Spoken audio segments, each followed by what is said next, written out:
নমস্কার দর্শক বন্ধুরা, ঝুমার রান্নাঘরে আপনাদের সবাইকে স্বাগত। আজ আমি শেয়ার করছি আম কোড়ার টক ঝাল মিষ্টি আচার, অর্থাৎ আম কুড়িয়ে তারপর সেটা দিয়ে আচারের রেসিপি। কোনো ঝামেলা নেই, খুব সহজে এটা হয়ে যাবে। তো এখানে আমার আম যেটা লাগবে, একটু শক্ত দেখে আম লাগবে। পেকে গেলে বা হলুদ হয়ে গেলে সেই আমটা নিয়ে করব না, সেটা খারাপ হয়ে যাওয়ার সম্ভাবনা থাকবে। তো আমের বোটাটা কেটে খোসাটা ছাড়িয়ে নিলাম। আর এই খোসা ছাড়ানোর পরেই বোঝা যাবে আমটা শক্ত আছে কিনা। টিপে টিপে দেখে নিতে হবে, রঙটাও সাদা সবুজ এরকম লাগবে, হলুদ হবে না। এরপর আমগুলো গ্রেটারের সাহায্যে গ্রেট করে নিচ্ছি, আর আঁটিটা এলে বাদ দিয়ে দেবো।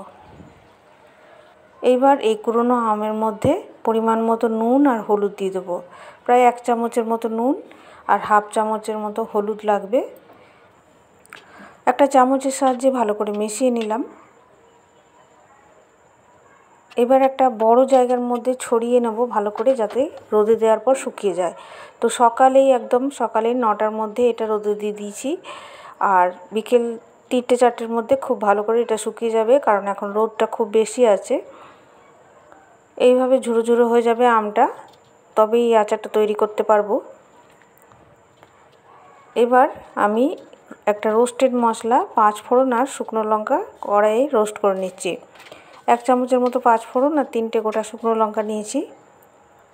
একটা মিক্সিং বোলের মধ্যে এই কুড়োনো আমটা, যেটা ঝুরো ঝুরো হয়ে গেছে রোদে দেওয়ার পর, সেটা নিয়ে নিলাম। আর তার সাথে থেতো করা এইভাবে গুড় আছে বা ভেলি গুড়, সেটা আমি নিয়ে নিলাম 4 চামচের মতো। এটা একটু টক ঝাল মিষ্টি স্বাদের হবে। তার সাথে বিট নুন, এমনি নুন অল্প একটু নিলাম, আর শুকনো লঙ্কার গুঁড়ো। এখানে আমি গরম তেল হাফ কাপের মতো দিয়ে দিলাম।